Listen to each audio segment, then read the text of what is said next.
نحن خلقناکم،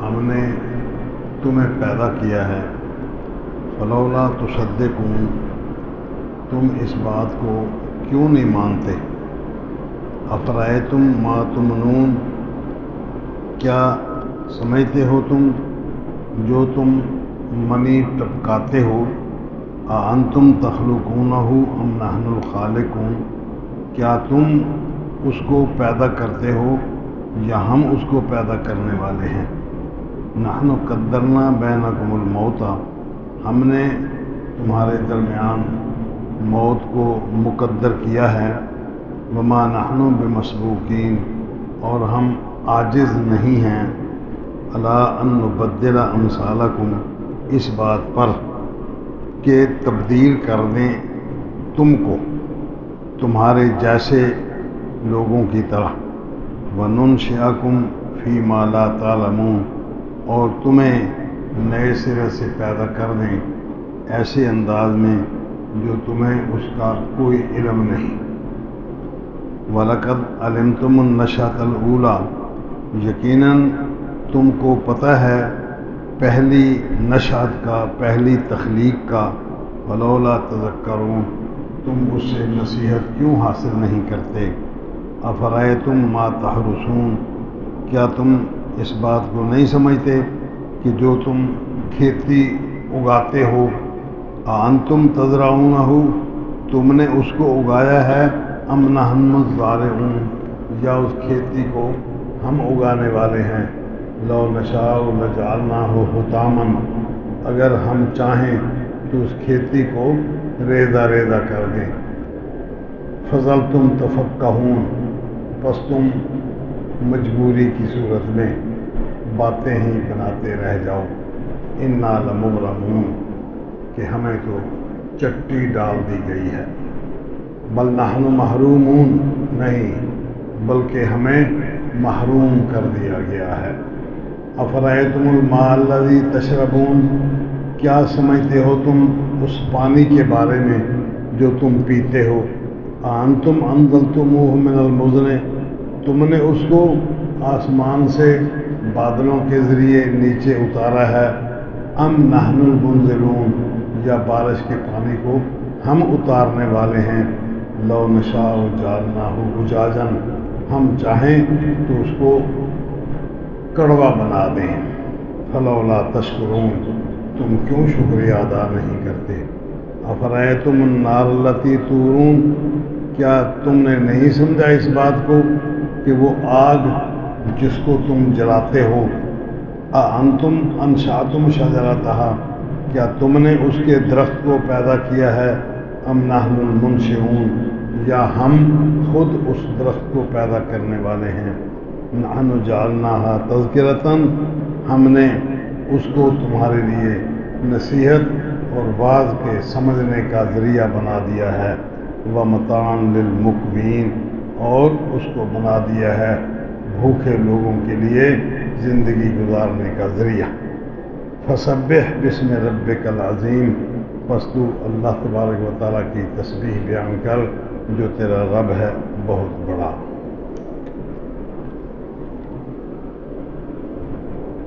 سورہ واقعہ کی یہ چند آیات ہمارے اسی مضمون سے تعلق رکھتی ہیں جو پہلے اس صورت میں مختصراً بیان کیا جا چکا ہے۔ مختصراً ان 3-4 جمعوں کا خلاصہ یوں ہے کہ قیامت آئے گی، لوگوں کو 3 حصوں میں تقسیم کر دیا جائے گا، ایک حصہ سابقین کا جو دوڑ دوڑ کے اللہ کی فرمانبرداری کرنے والے لوگوں کا ہوگا، بھاگ بھاگ کے اللہ کے رسول صلی اللہ علیہ وسلم کی فرمانبرداری کرنے والے لوگوں کا حصہ ہوگا، دوسرا حصہ ان کے ساتھ ملتے جلتے عامت الناس مومنین، جو قیامت والے دن ان کو دائیں ہاتھ میں ان کا نامہ اعمال سنبھال دیا جائے گا، تیسرے نمبر پر وہ لوگ جن کو قیامت والے دن بائیں ہاتھ میں حصہ دے دیا جائے گا نامہ اعمال۔ یہ 3 قسم کے گروپ ہوں گے۔ 3 قسم کے ان گروپوں کا تذکرہ کر کے قرآن مجید میں مختلف انداز میں انہی 3 گروپوں کا ذکر کر کے آخر میں اب سب لوگوں کو یہ بات سمجھائی جانا مقصود ہے کہ یہ سب کچھ ہماری نعمتیں، ہمارے احسانات جو تم پر ہم نے کیے ہیں، ان تمام احسانات کے بدلے میں تم اس بات کو ضروری سمجھو کہ قیامت آئے گی اور پھر دنیا میں جو لوگ فوت ہو کے مرنے کے بعد مٹی میں چلے جائیں گے، ان کی ہڈیاں بھی گل جائیں گی، ان کا گوشت بھی وہاں نہیں رہے گا، تو پھر ان لوگوں کو دوبارہ پھر زندہ کیا جائے گا۔ اور یہ زبردستی کسی کو سمجھانے والی بات نہیں، بلکہ اللہ تعالیٰ نے اپنی توحید پر بھی دلائل کے ساتھ بحث کی ہے کہ بات کسی کو منوانا ہے تو دلائل کے زور سے منوایا جائے، نہ کہ زبردستی ان کے اوپر ٹھوس دی جائے کوئی بات۔ چنانچہ فرمایا کہ یہ سب کچھ قیامت والے دن ہونے والا ہے، جو 3 گروپوں میں تقسیم ہو کے ہر گروپ اپنے اپنے مقام پر جا کے وہی انجام دیکھ لے گا جس کا قرآن مجید نے ان 3 گروپوں کے نتیجے میں ذکر کیا ہے۔ بہرحال دنیا میں تم یہ سمجھو کہ مر جانے کے بعد مٹی نہیں ہو جاتا کوئی بندہ، ختم نہیں ہو جاتا کہ دوبارہ پھر اس کو بنایا نہ جا سکے، بلکہ اس کے لیے ضروری ہے کہ تم اس فلسفے کو سمجھو، اس بات کو سمجھو کہ اللہ تبارک و تعالیٰ نے دوبارہ انسانوں کو زندہ کر کے پھر اس کو حساب کتاب لینا ہے۔ جس مقصد کے لیے ان کو پیدا کیا ہے وہ مقصد وہاں پھر سمجھا کر ان سے پوچھا جائے گا کہ تم نے ہمارے اس مشن کو کہاں تک پورا کیا، کہاں تک تم ہمارے اس مشن پر پورے اترے ہو۔ اب لاؤ اپنی کتاب اور بتاؤ ہمیں کہ دن کو کیا کرتے رہے، رات کو کیا کرتے رہے، دن بھر اللہ تعالیٰ کی کتنا دیر تک یاد کرتے رہے، اور رات کو اٹھ کے اللہ تعالیٰ کے ہاں کتنا دیر تک وہ حاضری دیتے رہے۔ اپنے نامہ اعمال کو سمجھنے کے بعد تم اب دیکھو اپنی زندگی کے وہ سارے کے سارے کرتوت، وہ سارے کے سارے اعمال اور کردار جو دنیا میں تم کرتے رہے، اور ہماری ان باتوں کو بھی پرکھو، سمجھو جو ہم نے تمام لوگوں کو انبیاء علیہ السلام بھیج کے باتیں سمجھائیں۔ تم ان انبیاء علیہ السلام کو سننے کے بعد، دیکھنے کے بعد، پڑھنے کے بعد جو ہمارا تمہارے اوپر احسان ہے اس کے بدلے میں کیا کیا؟ کیا تم واقعی اللہ اور اس کے رسولوں کے احکامات پر زندگی گزار کے آئے ہو، یا تم نے زندگی اپنی من مانی طریقے سے گزاری، یا اپنے پیروں فقیروں کے کہنے کے مطابق گزاری، یا اپنے آئمہ اور اپنے پیروں کے مطابق گزاری؟ اب اس کا نتیجہ چکھو۔ چنانچہ فرمایا نحن خلقناکم فلولا تصدقون، ہم نے تم کو پیدا کیا، تم آج اس بات کی کیوں تصدیق نہیں کرتے کہ کل کو تمہیں واپس آ کے اس حساب و کتاب کے لیے جمع ہونا ہے، اور جمع ہونے کے پہلے تم کو اٹھایا جائے گا۔ انسان کے لیے اللہ تبارک و تعالیٰ سے غفلت کا سب سے بڑا ذریعہ وہ دنیا میں مشغول ہو جانا ہے۔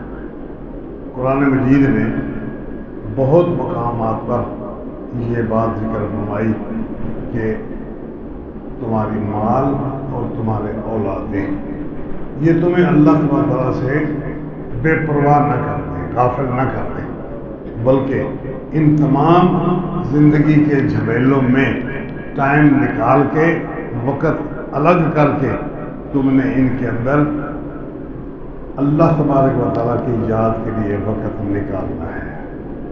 یہاں فرمایا کہ نحن خلقناکم فلولا تصدقون، تم اس بات کو کیوں یاد نہیں رکھتے کہ تم اللہ تبارک تعالیٰ کے سامنے تمہیں کو پیدا کیا گیا ہے، دوبارہ پھر پیدا کر کے تم سے حساب کتاب لیا جانا ہے۔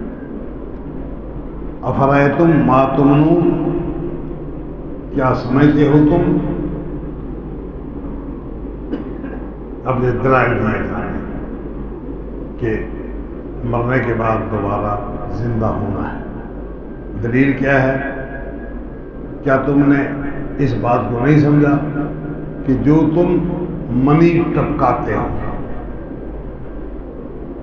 مادہ کے رحم میں جو منی ٹپک کر اندر جاتی ہے، اس کے بعد پھر اس کے اندر ایک ایک قطرے میں لاکھوں کروڑوں جرثومیں ہوتے ہیں۔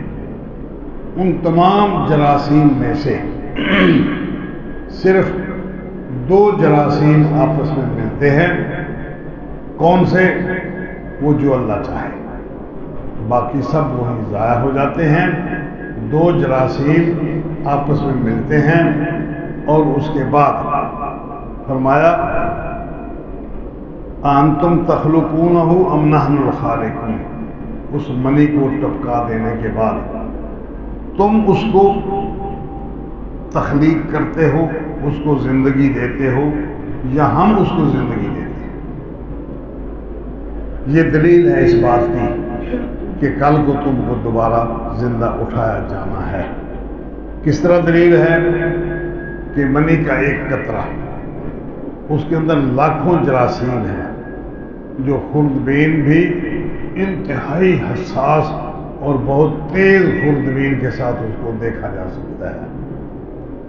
ان میں سے جو اللہ چاہتا ہے ان 2 جراثیم کو ملا دیا جاتا ہے، اس کے بعد پھر مرحلہ وہ طے ہو جاتا ہے ان کی تخلیق کا۔ پھر آہستہ آہستہ عمومی طور پر 9 مہینے، بعض اوقات 6 مہینے کے بعد بھی، بعض اوقات اس سے زیادہ، پھر 9 مہینے سے بھی بعض اوقات زیادہ، وہ دونوں جراثیم آپس میں ملنے کے بعد رحم مادر کے اندر پرورش پاتے ہیں۔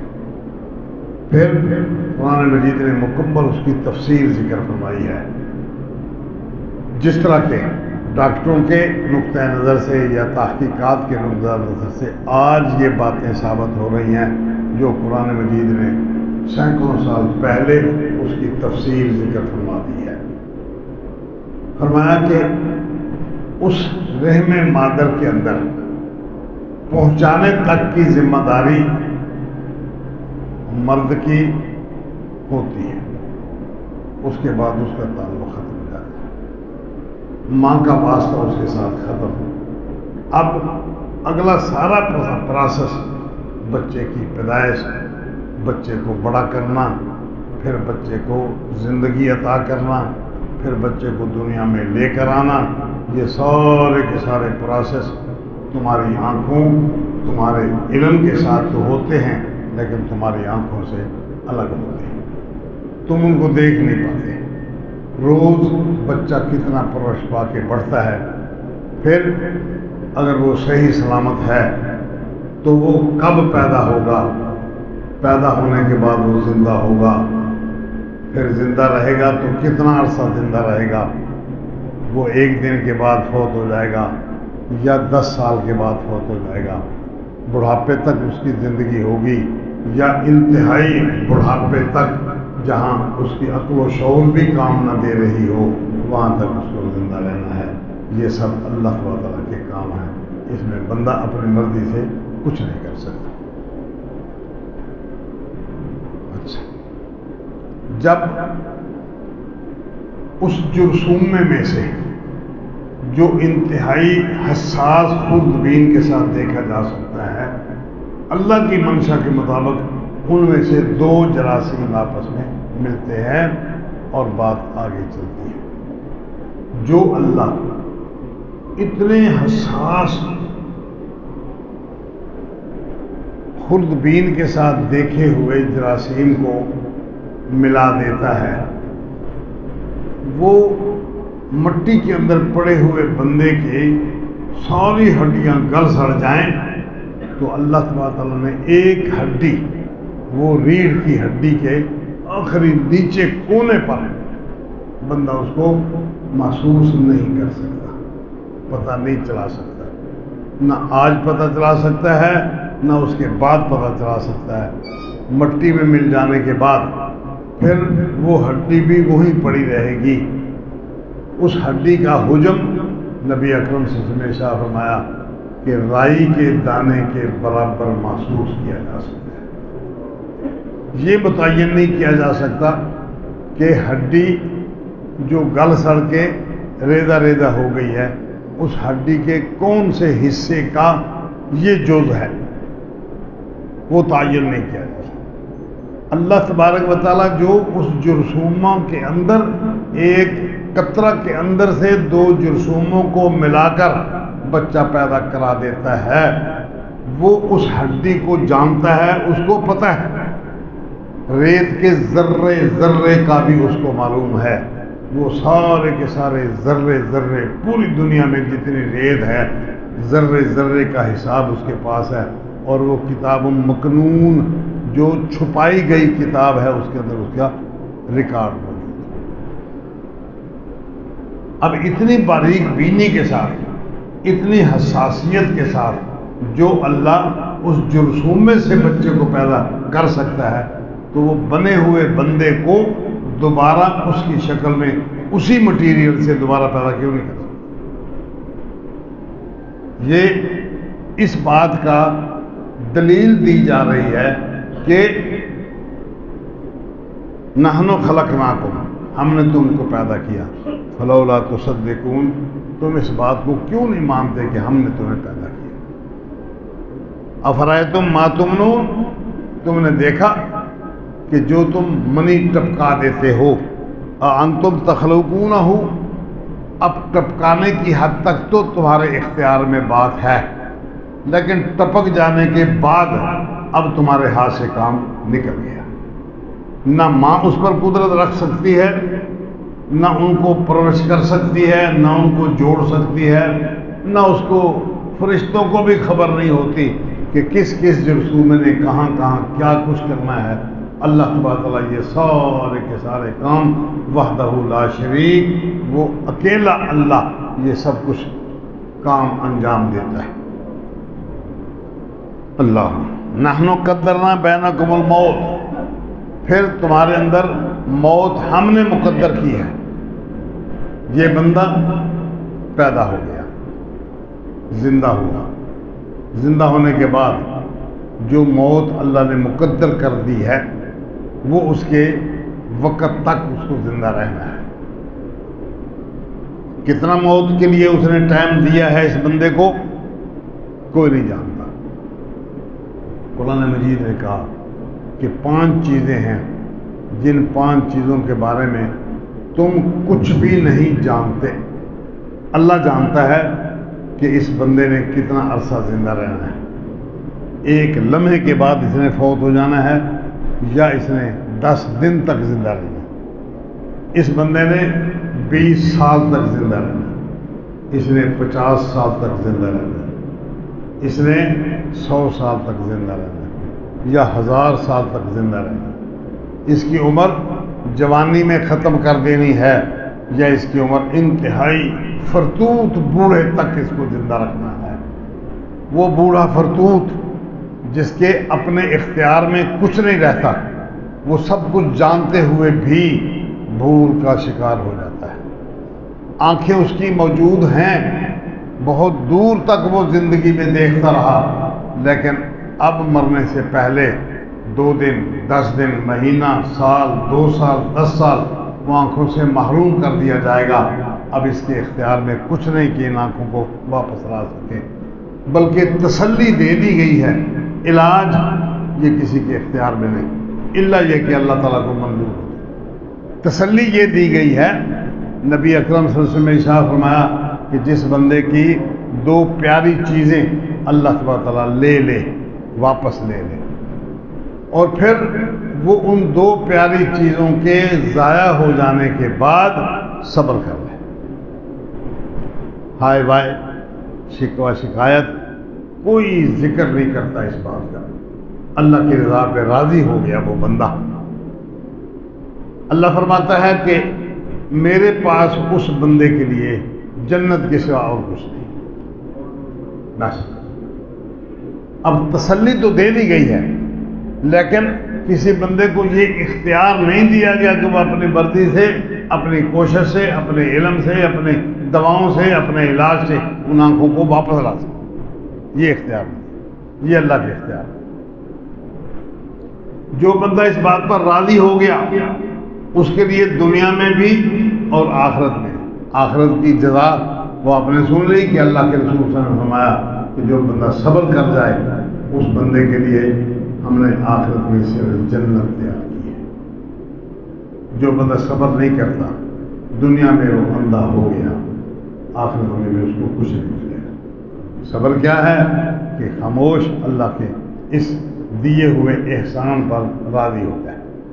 حضرت سعد رضی اللہ تعالیٰ عنہ آخری عمر میں جا کر نابینا ہو گئے تھے، مگر اس سے پہلے اللہ تبارک نے ان کو ایک نعمت عطا کی تھی کہ وہ جو دعا مانگتے تھے ان کی دعا قبول ہو جاتی. ایک دفعہ وہ مکہ میں تشریف لے گئے، مدینہ کے باشندہ تھے، مکہ میں تشریف لے گئے. لوگوں کو پتہ چلا کہ سعد آئے ہیں، اس کی دعا قبول ہوتی ہے. وہ بھی اٹھا بھاگا، آئے جی میرے لیے فلاں دعا کر دیں، میرے بچوں کی دعا کر دیں، فلاں کی دعا کر دیں، روزی کی دعا، جو کسی کے دل میں آیا. اور وہ ہر بندے کے لیے دعا مانگتے رہے. ایک نوجوان آیا، کہتا ہے چاچا جی میں فلاں بندے کا، فلاں آدمی کا بیٹا ہوں. بڑے خوش ہوئے، کہتے ہاں بیٹا کیا حال ہے؟ تو میرے بھائی کا بیٹا ہے، تو میرا بھتیجا ہے، اس کے ساتھ میرا بہت پیار تھا، اس کو بھی مجھ سے بڑی الفت تھی. کہتا ہے چاچا جان میں آپ سے ایک سوال کرتا ہوں، برا تو نہیں منائیں گے؟ کہتے ہیں نہیں برا نہیں منائیں گے. کہنے لگا جی آپ ساری جہان کے لیے دعائیں مانگی ہیں آپ نے، جو تیرے پاس آتا ہے دعائیں منگوا کے چلا جاتا. تیری آنکھیں نہیں ہیں، تو نے ان آنکھوں کے بارے میں اپنے لیے اللہ تعالیٰ سے دعا کیوں نہیں مانگی؟ تیری جو دعا قبول ہوتی ہے اور ساری دنیا تجھ سے دعائیں منگواتی ہے، تو اپنی ذات کے لیے تو نے اللہ تعالیٰ سے کیوں دعا نہیں مانگی؟ کہتا ہے بیٹا میری آنکھیں ختم ہو گئیں، میں نے بہت سوچا تھا کہ میں اللہ تعالیٰ سے دعا مانگوں کہ مجھے آنکھیں واپس دے دے، لیکن پھر میں نے یہ سوچا کہ جب تک اللہ تبارک تعالیٰ کو میری آنکھیں منظور تھیں اس نے قائم رکھی، میں دیکھتا رہا. آج اللہ تبارک تعالیٰ کو میری آنکھیں دنیا میں واپس رہنے کا خیال نہیں یا اس کی پسند نہیں، تو میں نے دعا اس لیے نہیں مانگی کہ میرے اللہ کو جو پسند ہے میں اسی پر راضی ہوں. میں اللہ کو کیوں مجبور کروں کہ اس کی مرضی کے خلاف مجھے آنکھیں دے دیں؟ یہ ہے صبر، رضا، اللہ کی رضا پہ راضی ہو گیا کہ اللہ تبارک تعالیٰ کو جب تک میری آنکھیں پسند تھی انہیں مجھے دی اور میرے مانگے بغیر دے دی. اب اس نے لے لی ہے تو میں اپنے اللہ کو کیوں مجبور کروں کہ جو چیز اس کو پسند نہیں میں اس کو مجبور کروں کہ تو اپنی پسند کے خلاف میری پسند کے مطابق مجھے آنکھیں دے دے. نہیں، اسے کہتے ہیں صبر. فرمایا قدرنا بینکم الموت، ہم نے ان سب لوگوں کے لیے موت مقدر کر دی ہے، لکھ دیا ہے کہ فلاں بندہ اتنے سال، اتنے مہینے، اتنے دن، اتنے گھنٹے، اتنے سیکنڈ اور سیکنڈ کے لحظے وہ اتنی دیر تک زندہ رہے گا اور فلاں موقع پر یہ فتح ہو جائے گا. وما نحن بمسبوقین، اور ہم جس کے بارے میں جو فیصلہ کر دیں ہم وہ کر لیتے ہیں. کوئی بندہ ایسا نہیں دنیا میں جو اپنی مرضی کے مطابق بھاگ جائے اور ہم پیچھے رہ جائیں. ہم اس کو پکڑنا چاہیں اس موقع پر، لیکن وہ بندہ بھاگ گیا، چھپ گیا، ملک چھوڑ گیا، سمندر کے پار چلا گیا، اب ہمیں ملتا ہی نہیں، پتہ نہیں کہاں گیا وہ۔ پولیس تلاش کرنے بھاگتی ہے نا، نہیں ملتے لوگ، وہ نہیں نکل جاتے، حلیہ بگاڑ لیتے ہیں، حلیہ بدل کر ہوائی جہاز پہ چڑھے، سینکڑوں میل دور نکل گئے، پولیس بیٹھی رہتی ہے، وہ دن نہیں ملا، مقدمہ داخل دفتر کر دیا۔ وما نحن بمسبوقین، ہم سے کوئی بندہ بھاگ جائے اور ہم پیچھے رہ جائیں، دنیا میں کوئی ایسا نہیں۔ کوئی بندہ ہمیں عاجز کر دے، ہم اس کو پکڑنا چاہیں کہ اس کا وقت تو ہو گیا، وہ کہاں گیا؟ نہیں، وہ بھاگ گیا جی، نہ ایسا نہیں۔ وہ جہاں چلا گیا ہے وہیں اس کو پکڑا جائے گا، وہ اپنے وقت پر موت آ جائے گی اس کو، بھلے وہ لو کنتم فی بروج مشیدہ، مضبوط سونے یعنی سیمنٹ کے مضبوط قلعوں کے اندر بند ہو جاؤ، وہاں بھی ہم پہنچ جائیں گے۔ الا ان نبدل امثالکم، ہم پیچھے رہنے والے نہیں، جو کچھ ہمارا پروگرام ہے اس پروگرام کے مطابق ہم اس کو پکڑ لیں گے، اس طور پر پکڑیں گے ان نبدل امثالکم، کہ ہم تمہارے جیسے لوگ تمہارے بدلے میں تبدیل کر دیں، تم کو لے جائیں یہاں سے، اور تمہارے بعد جس طرح تم کسی اور مخلوق کے پیدا کردہ اپنے ماں باپ اپنے بزرگوں کی نشانیاں دنیا میں موجود ہو، اسی طرح تمہیں یہاں سے لے جائیں اور تمہارے بعد پھر دوسرے آنے والے لوگ ان کو ہم یہاں لے آئیں، وَنُنْشِئَكُمْ فِي مَا لَا تَعْلَمُونَ، اور تمہیں پھر وہ زندگی دیں جو تم نہیں جانتے، جس زندگی کو تم نہیں جانتے۔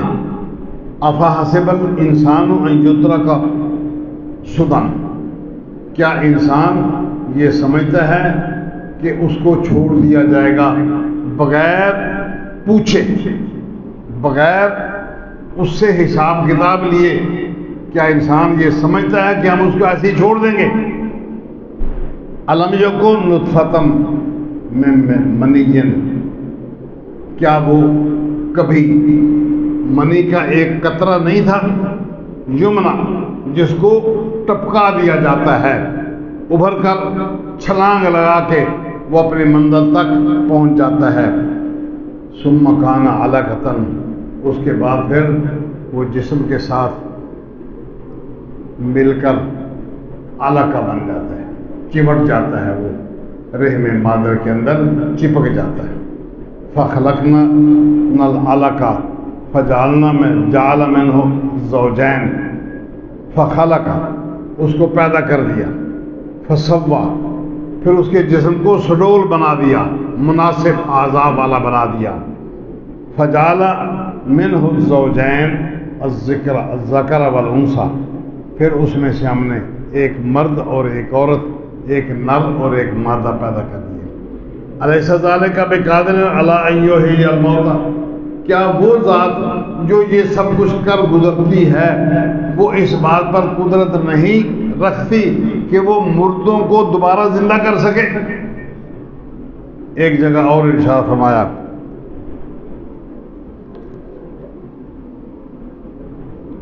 یا ایھا الناس، اے لوگوں، ان کنتم فی ریب من البعث، اگر تم دوبارہ اٹھائے جانے کے سلسلہ میں شک و شبہ میں، تم کو اس بارے میں یقین نہیں آتا، فإنا خلقناکم من تراب، ہم نے تمہیں پیدا کیا ہے مٹی سے، ثم من نطفۃ، اس کے بعد پھر ہم نے پیدا کیا ہے نطفہ سے، ثم من علقۃ، پھر اس نطفے کو رحم مادر کے ایک سائیڈ میں اس کو جوڑ کر ملا کے اس کے ساتھ چپکا کے آگے پھر پیدا کیا، ثم من مضغۃ، اس کے بعد وہ ایسی شکل اختیار کر گیا جس طرح چبائی ہوئی بوٹی وہ شکل اختیار کر لیتی ہے، مخلقۃ وغیر مخلقۃ، وہ بوٹی اس کے اندر جان ڈال کر اس کو پیدا کر دیا جاتا ہے یا وہی اس کو ختم کر دیا جاتا ہے،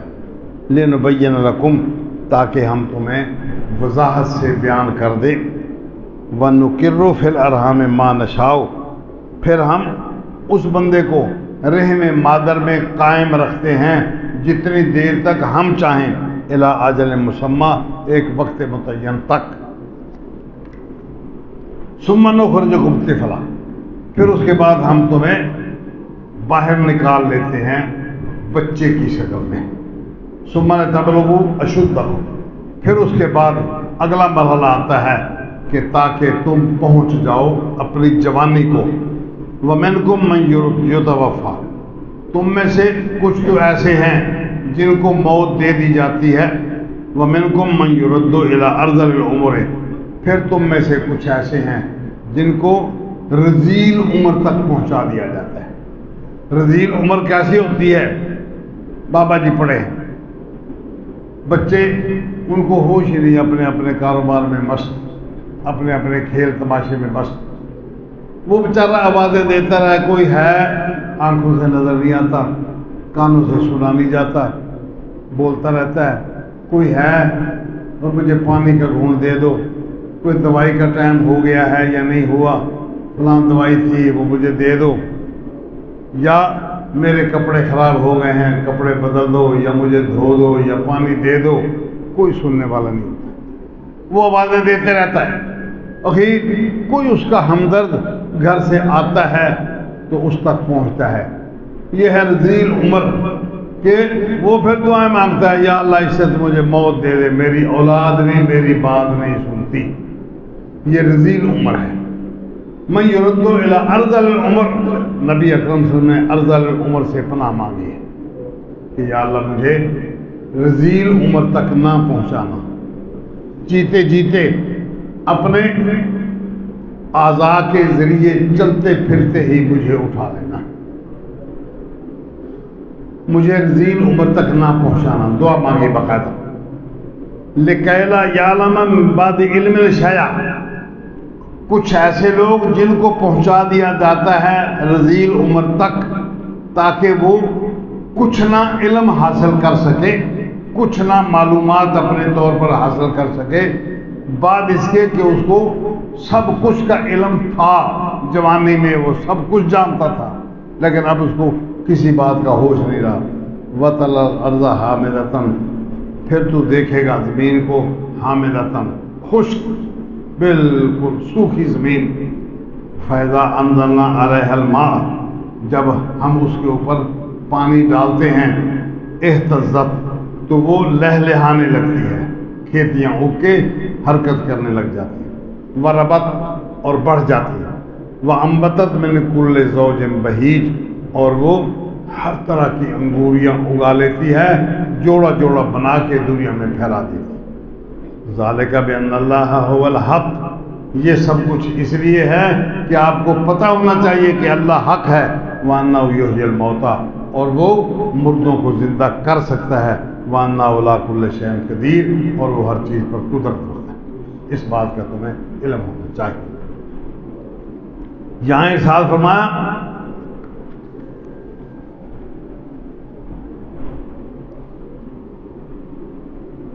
وَلَقَدْ عَلِمْتُمُ النَّشْأَةَ الْأُولَىٰ، اچھا، وَنُنشِئَكُم مِّمَّا فِيمَا لَا تَعْلَمُونَ، اور پھر تمہیں دوبارہ زندہ کریں جس طریقے پر، جس شکل و شباہت میں ہمارا جی چاہے۔ چاہوں تو کسی کو بندر بنا دوں، کسی کو خنزیر بنا دوں، دوبارہ اٹھنے کے وقت کیا شکل اس کو اختیار کرائی جاتی ہے یہ اللہ بہتر ہے۔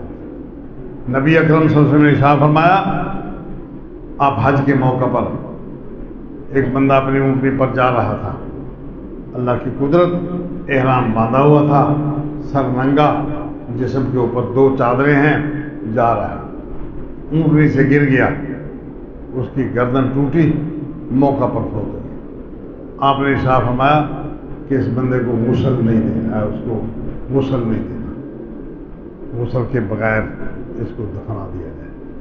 کپڑے صرف اس کے وہی 2 جو چادریں ہیں، وہی 2 چادریں رکھی ہیں، الگ سے کوئی کفن اس کو نہیں دینا۔ ہاں، غسل کی بات نہیں، غسل کو دینا ہے، غسل دینا ہے، کپڑے تبدیل نہیں کرنے۔ یہ قیامت والے دن اللہم لبیک کہتے ہوئے اٹھے گا. جس حالت میں بندہ مرے گا اسی حالت میں اٹھے گا.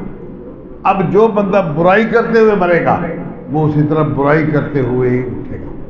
خودکشی کرتے ہوئے بندہ مر گیا وہ خودکشی کرتا کرتا ہی آخرت میں اٹھے گا. وہی ہتھیار اس کے پاس ہوگا، گولیاں برس رہی ہیں، تلواریں چل رہی ہیں، چاقو چل رہے ہیں. وہ اپنا پیٹ اپنا چاک کر کے پھر اسی طرح اٹھ کے اللہ تعالیٰ کے سامنے پیش ہو جائے گا. اب اس کا حساب کتاب شروع ہو جائے گا. اب جس طرح کی شکل ہم چاہیں اس طرح کی شکل کی صورت میں تمہیں واپس لے جائیں. اب چاہیں تو ہم اس کو اچھی شکل دے دیں، چاہیں تو اس کو بری شکل دے دیں. جس شکل میں وہ آ رہا ہے اس کو اسی شکل میں قائم رکھا جائے. وَلَقَدْ عَلِمْتُمُ النَّشْأَةَ الْأُولَىٰ فَلَوْلَا تَذَكَّرُونَ. تم نے پہلی تخلیق کا علم حاصل کر لیا، تمہیں پتہ چل گیا کہ کس طرح بچہ پیدا ہوتا ہے. یہ ساری کیفیت معلوم کرنے کے بعد تمہیں پھر بھی نصیحت نہیں آتی. کیوں اس سے تم نے فائدہ نہیں اٹھایا؟ کیوں اس علم سے فائدہ نہیں اٹھایا اور اپنے آپ کو کیوں نہیں سنبھالا؟ افرأیتم ما تحرثون. یہ دوسری دلیل ہے کس کی؟ بندے کے مر جانے کے بعد دوبارہ زندہ ہونے کی. افرأیتم ما تحرثون. کیا تم نے دیکھا، سمجھتے ہو جو تم کھیتی باڑی اگاتے ہو، پیدا کرتے ہو؟ انتم تزرعونہ. کیا تم اس کو پرورش کر کے بڑھاتے ہو؟ ام نحن الزارعون. یا ہم اس کو پرورش کر کے بڑھاتے ہیں؟ آپ نے دوسرے کھیت میں بیج ڈالا اور بیج ڈالنے کے بعد ختم. اگتا ہے نہیں اگتا ہے آپ کی کوئی ذمہ داری نہیں، یہ اس مالک کی ذمہ داری. اگا لیا، اگانے کے بعد جتنا اس کے اندر پھل پیدا کرنا ہے، اس کا بیج بنانا ہے، اتنا بنا لیا. وہ اس کی مرضی ہے. وہ ہماری ضرورتوں کے پورے کا پورا مطابق بڑھا دے، اس کو بڑھا کر دے دے یا اس سے کم کر کے دے دے، یہ اس کی مرضی ہے. جس بندے کو جتنا چاہتا ہے دیتا ہے، کسی کا اس کے اندر کوئی عمل دخل نہیں. لو نشاء لجعلناہ حطاما. اگر ہم چاہیں تو اس کو بھوس بنا دیں. بیج ڈال دیا، بیج ڈالنے کے بعد وہ تھوڑی تھوڑی اگ آئی، لیکن اللہ تعالیٰ کی قدرت زمین شور کر گئی. اب وہ 2-2 4-4 انچ بنی، اس کے بعد ختم، جل گئی. چاہیں تو اس کو مکمل کر دیں، تکمیل کے بعد پھر اس کے اندر خرابی پیدا کر دیں. تیلا لگ گیا، اس کے اوپر سنڈیاں آ گئیں، پھل تک پہنچ گیا، پھل پکنے کے قریب ہو گیا. پھر اس کے اوپر اللہ تعالیٰ کی طرف سے کوئی عذاب آ گیا، آندھی آ گئی، بارش ہو گئی، اوپر سے آندھی آ گئی، پوری کی پوری فصل زمین پر لیٹ گئی. سخت سردی آ گئی، جل کے راکھ ہو گئی. سخت گرمی آ گئی، پھر جل کے بھسم ہو گئی. یہ سارے کے ساری باتیں اللہ تبارک و تعالیٰ کے اختیار میں ہیں. لو نشاء، اگر ہم چاہیں اس کھیتی کے بارے میں، لجعلناہ حطاما، ہم اس کو بنا دیں بھس، ریزہ ریزہ کر دیں. فظلتم تفکہون، تم اس کے بعد پھر صرف باتیں ہی بناتے رہ جاؤ. انا لمغرمون، ہمیں چٹی ڈال دی گئی ہے. ہل چلائے تھے، اتنا خرچہ ہو گیا. بیج ڈالا تھا، اتنا خرچہ ہو گیا. کھاد ڈالی تھی، اتنا خرچہ ہو گیا. اتنے پانی لگ گئے. کچھ بھی نہیں، کچھ بھی نہیں. صرف باتیں ہی کرنے والے رہ جاؤ بس. کسی کو ہارٹ اٹیک ہو جاتا ہے، کوئی بندہ اللہ تبارک و تعالیٰ پر بھروسہ کر کے بچ جاتا ہے، اللہ تعالیٰ اس کو کسی اور ذریعے سے دے دیتا ہے. یہ اس کی مرضی ہے، نہ چاہے تو نہ دے. بندہ کوشش کرتا ہے، حتیٰ کہ وہ اپنی کوشش میں اللہ تبارک و تعالیٰ کے دشمنوں کے گھر جا کے دستک دینا شروع کر دیتا ہے. اللہ کے دشمن کون ہیں؟ یہ بینکوں والے، سود خوار، سود دینے والے، حرام کھانے والے، حرام کھلوانے والے اللہ تبارک و تعالیٰ نے مجبوری کے وقت، مجبوری کیا، جان سے جانے والا بندہ، اس کو کھانا نہیں ملا، حرام کھانے کی اجازت دی ہے،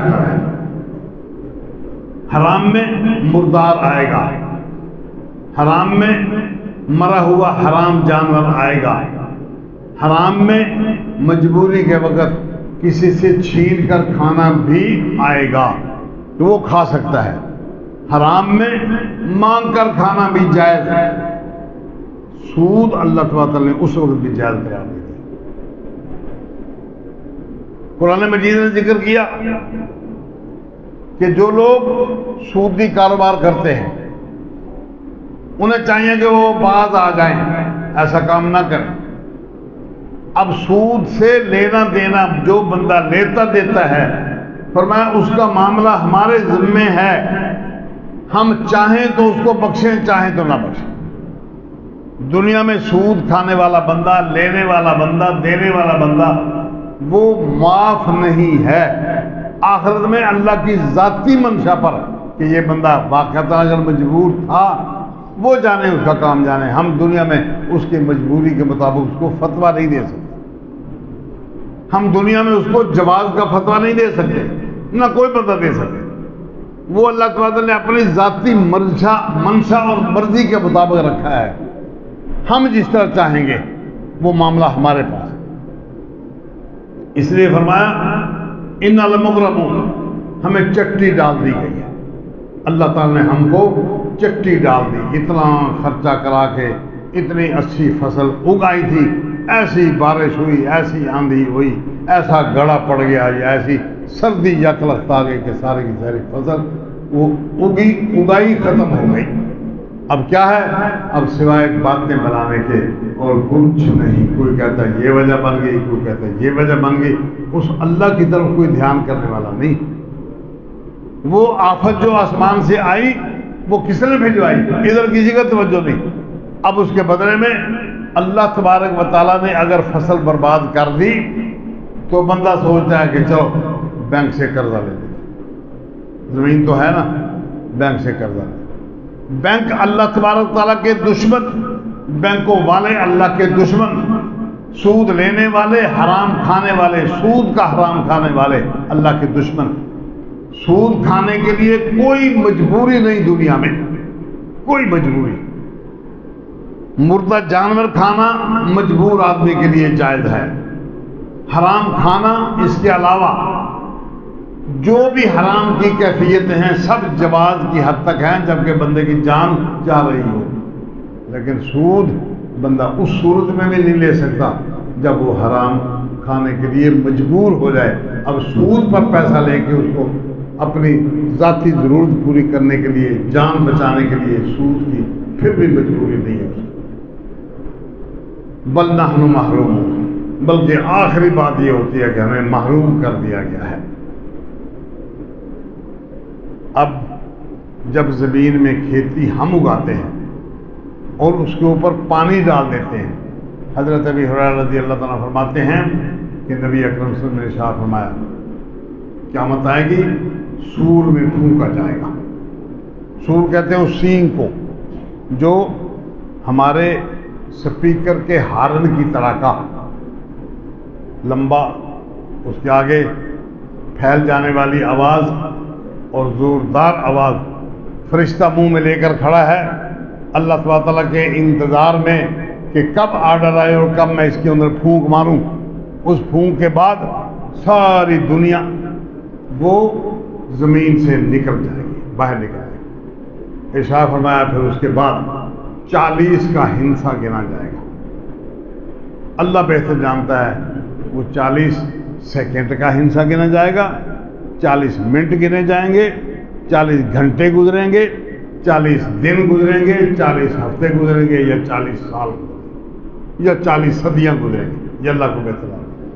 زمین سے باہر نکلیں 40 کا ہنسا گن لینے کے بعد پھر اللہ تعالیٰ آسمان سے بارش برسائے گا، اس بارش کے برس جانے کے بعد جس طرح دنیا میں زمین کے اندر سے انگوریاں بیج باہر نکلتا ہے، اسی طرح یہ سارے لوگ پھر باہر نکلیں گے، سارے لوگ باہر نکلیں گے۔ وہی کیفیت اللہ تعالیٰ نے یہاں بیان کی ہے جس کی وضاحت اللہ کے رسول صلی اللہ علیہ وسلم نے اور حدیث میں بیان کی۔ افرأیتم الماء الذی تشربون، کیا سمجھتے ہو تم کہ وہ پانی جو تم پیتے ہو، انتم انزلتموہ من المزن ام نحن المنزلون، کیا تم نے اس کو آسمان سے بادل سے نیچے اتارا ہے یا ہم اس کو اتارنے والے ہیں؟ لو نشاء جعلناہ اجاجا، اگر ہم چاہیں تو اس کو کڑوا بنا دیں، فلولا تشکرون، تم کیوں شکریہ ادا نہیں کرتے؟ اللہ کی قدرت دیکھیں، سمندر کڑوا پینے کے قابل نہیں ہے، اسپیشلی صاف کر کے اس کو پینے کے قابل بنایا جاتا ہے، وہ صرف پینے کی حد تک ہوتا ہے۔ اس پر سمندر کے پانی سے فصلیں نہیں اگتی، سمندر کے پانی کے باقی ضروریات پوری نہیں کی جا سکتی، صرف نہانے دھونے کی حد تک کام دیتے ہیں۔ وہ بھاپ بن کے آسمان تک جاتا ہے۔ اب بھاپ کے اندر اگر اس کا نمک موجود ہے تو کشید کیا ہوا جب ہم پانی کا یا کسی دوائی کا عرق بناتے ہیں تو وہ ابل کے کشید کیا ہوا وہ عرق، اس کے اندر اس جڑی بوٹی کا اثر باقی رہتا ہے، اس کا ذائقہ بھی باقی رہتا ہے۔ سونف کا عرق دیکھ لیں، پودینے کا عرق دیکھ لیں، اس کے اندر وہ اثر باقی رہتا ہے۔ مگر اللہ تعالیٰ کی قدرت ہے کہ وہ آسمان پر گیا ہوا بادلوں میں پہنچا ہوا وہ بھاپ، اس کے اندر جب وہ واپس آتا ہے پانی تو کسی طرح کا کوئی اثر نہیں ہوتا، وہ خالص پانی ہوتا ہے۔ وہ اوپر ہی اوپر نمک کہاں جاتا ہے؟ اللہ تعالیٰ کے خزانے، اس کی کائنات بہت بڑی ہے، وہ کہاں نمک کو لے کر چلا جاتا ہے، کہاں اس کا حکم دیتا ہے پہنچا دیتا ہے۔ آپ کے لیے صرف خالصتاً پانی، جس سے کوئی کسی طرح کی تکلیف نہ پیٹ میں، نہ باہر، نہ فصلوں میں، نہ اس کے گارا بنانے میں، نہ اس کو مٹی میں ڈالنے، کسی طرح کا کوئی اثر اس کے اندر باقی نہیں رہتا، وہ خالص مفید پانی ہوتا ہے۔ لو نشاء جعلناہ اجاجا، ہم چاہیں تو اس کو کڑوا بنا دیں، فلولا تشکرون۔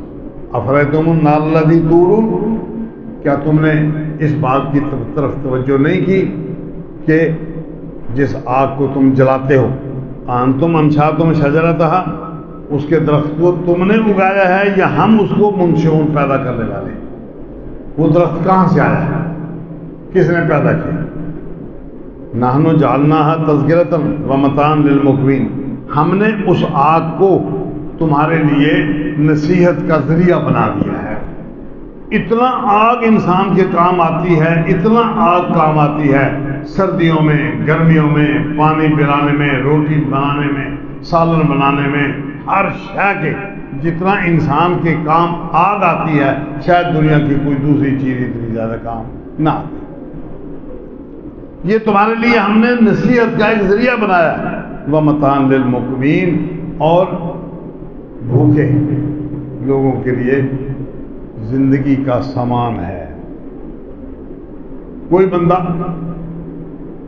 کچھ عرصے تک مسلسل کوئی پھل نہیں کھا کے گزارا کر سکتا، کسی طرح کے کوئی خوراک نہیں کھا کے گزارا کر سکتا، جب تک اس خوراک میں تبدیلی لا کے آگ کے ذریعے اس کو پکا کے کسی بھی صورت میں، وہ میٹھی چیز ہے، وہ نمکین چیز ہے، وہ جیسے بھی ہے، اس کو آگ کے ذریعے پکا کے جب تک اس میں تبدیلی نہ لے آئے اس وقت تک وہ اس سے فائدہ نہیں اٹھا سکتا۔